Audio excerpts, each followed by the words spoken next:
kicking off a special series about amazing stories of survival. Karen and Eric Klein were enjoying a family Christmas vacation in Las Vegas and nearby Bryce Canyon with their then 10-year-old son, Isaac, back in 2016. On that vacation, they decided to take a little road trip to the Grand Canyon. But what happened next would turn into a life or death struggle that they would never forget. That morning before we left from Bryce Canyon, we checked to see what the weather was going to be at the Grand Canyon, and it was calling for light drizzle. We put on our GPS, we got in the car, and we drove. And what we did not know is that as this is happening, roads are being closed. So it keeps sending us where roads are open. And the next thing you know, we're on park roads. And that's when the car slid off the road a little bit and got stuck in the mud. There was no cell phone service, and we thought, well, one of us has to get help. Eric had just been in a car accident and he had fractured some vertebrae in his back. I was a naturalist for many years. I've done winter camping, I've done a lot of hiking. It was just natural that I would be the one to go. At nightfall, as it started to get super dark, we ended up in a whiteout, just out of nowhere. And I thought, okay, well, I can't see where I'm going, so I do need to stop at this point. So I thought, okay, I don't really want to do this, but we need to get out of this car and go look for her, just in case she's sitting at the side of the road unconscious. So I made Isaac get dressed and we put on whatever we had. And I promised him we weren't going to go far. And off we went. I found a stand of spruce trees and pulled some branches down around me and wrapped them around me and waited until the next morning. At this point, in the pathways were these massive puddles that had frozen over. Isaac's shoes became totally impacted and fell off, so his feet were frozen. I had to reverse my survival situation and say, well, we haven't found Karen, but I can't push Isaac any farther. I told him we needed to get back to the car, so we went about 14 or 15 miles total, and we walked back in a whiteout. When I saw the first light, I came out.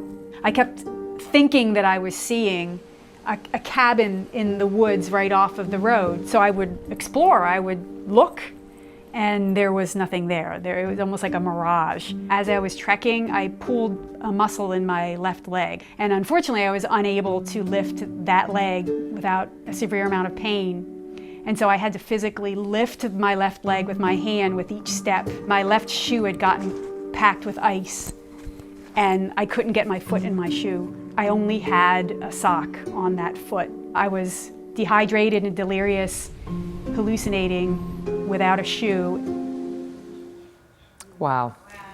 Karen and Eric, welcome. Thank you. Thank you for having us. It's great to see you here, safe and sound. It's great to be here. So you are injured, you're in pain, you're wearing one shoe in the snow. Yes. You've taken the survival classes, but nonetheless, you must have been terrified. Oh, absolutely, at that point. I mean, one has to focus on the task ahead. So feeling terrified was absolutely part of it, but I had to focus and say, I have to get this, I have to get to the point where I need to be and put all of that aside. One of the moments that stood out to me in reading your story was you were out there, you're hiking on your own in the snow, trying to find help for your family. Mm-hmm. And then you remember that when you left your husband, Eric, and your son, Isaac, that the car had been running. Yes. And why did that concern you? Well, it concerned me because what can happen if you're in a car and it snows a lot, that the tailpipe can get blocked by snow, and then one can succumb from carbon monoxide poisoning in the car if the engine is running. And I kept thinking, oh, I'm not sure if they know that. I really need to get help. I did not know that. Yeah. I did not know that. Mm-hmm. I would have kept the car on with the heat. Did you know to turn the car off? We knew to unblock it. Okay, wow, amazing. I mean, like the things that you knew. So you're out there hiking 30 plus hours. What did you eat? When I initially had left the car 24 hours ahead of time, I had just had one little snack pack and a little bottle of water, but I had run out of food rather quickly. And so I knew from years of being a naturalist, teaching kids about what Native Americans did in order to subsist in the winter, is I ate pine needles. I ate pine needles and I ate the twigs from the aspen trees and the seedlings from the aspen trees for sustenance. Wow.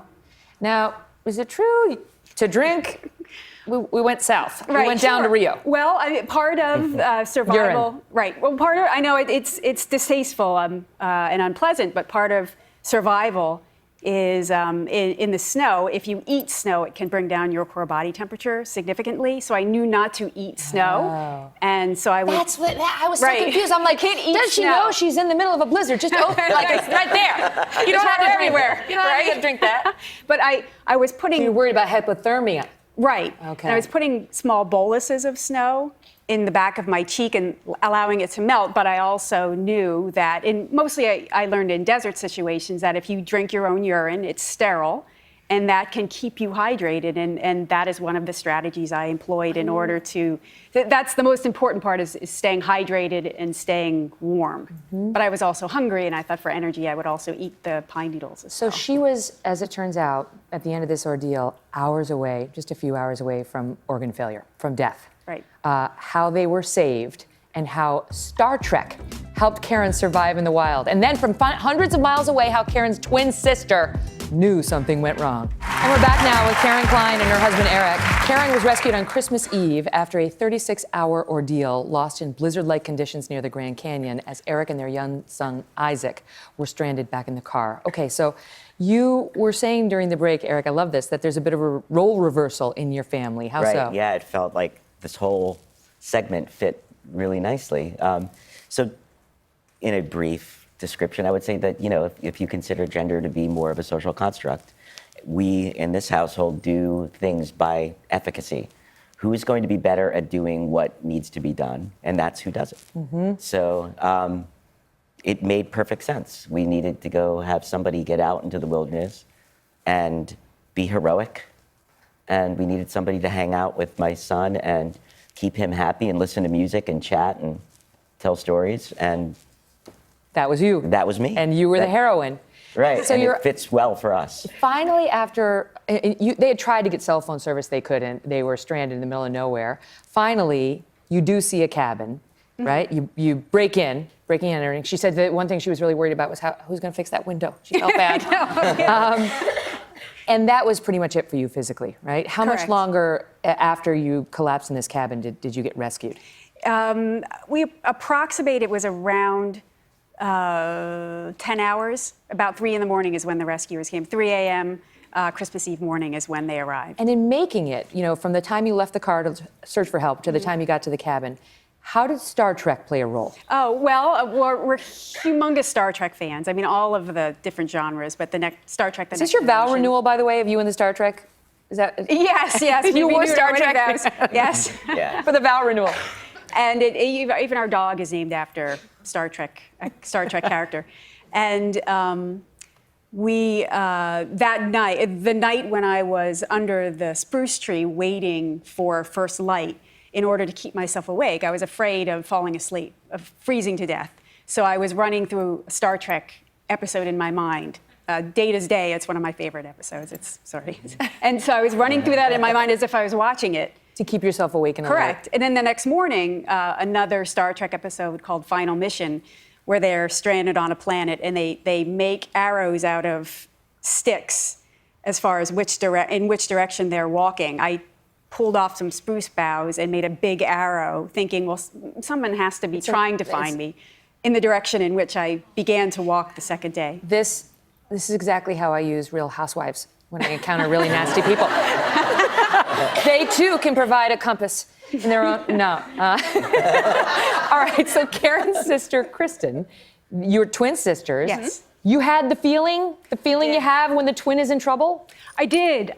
We're identical twins, and our entire lives we've had this amazing twin bond, intuition, kind of this ESP type of twin bond. And that morning, the 22nd, when they were still at Bryce Canyon, Karen rang me up and told me she just had a good swimming workout and asked me what the weather was going to be like at the Grand Canyon that day. And I said, 45 degrees and raining at that point.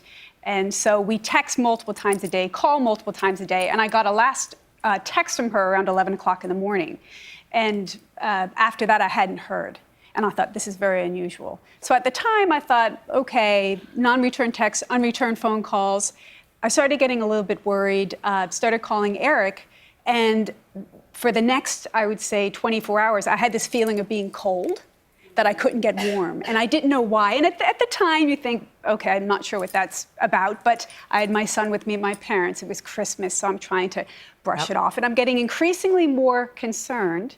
And at night, we got this phone call at my parents' house, and it was Eric saying that Karen was missing. And there was some concern, but the first thing that came to my mind is, oh, she's in a cabin. I had this vision. She's in a cabin. She was in a cabin, and the way she was ultimately rescued was Eric, the next day, got out of that car again, and he got himself to cell service, and he called 911. And they found Karen. Eric and Isaac were okay as well. She almost lost her toes, stage 4 soft frostbite, but you're alive and well, and we're so grateful for that and for you. Yeah, me too. Much love to your family. Thank you. Thank you for telling your story. We'll be right back. Hello, Today fans. Thanks for checking out our YouTube channel. Subscribe by clicking that button down there and click on any of the videos over here to watch the latest interviews, show highlights, and digital exclusives.